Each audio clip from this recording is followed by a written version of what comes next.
Hiccup's encounter with a mysterious time machine. One evening, as Hiccup explored the outskirts,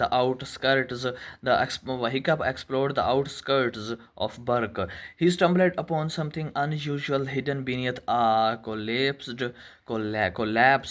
collapsed builder. It was a strange metal contraption, far too advanced for Viking craftsmanship. Gears whirred softly, and a glowing blue crystal pulsed at its center. Gober, upon inspecting it, scratched his head. Never seen anything like this. Lad looks like magic or worse, science. Fascinated, Hiccup pressed a rune engraved lever, and in an instant, a bright flash engulfed him. When the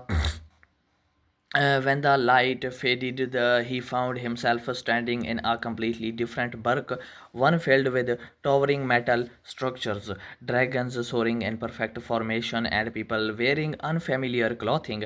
A group of warriors approached their leader, a future version of himself, older, stronger, and wearing a sleek dragon rider suit. Future Hiccup smirked. Did not expect to meet myself today. Shocked, Hiccup listened as his future self explained. This is Berg.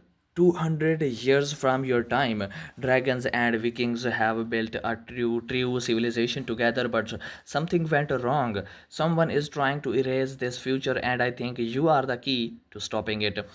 Before Hiccup could respond, an alarm blared. A massive shadow loomed overhead, a time-wrapped villain riding a monstrous cyber-enhanced dragon. Future Hiccup tossed him a gadget. Time to fight for the future. Past me. With Toothless by his ride, Hiccup leaped into battle, knowing this encounter would change history forever.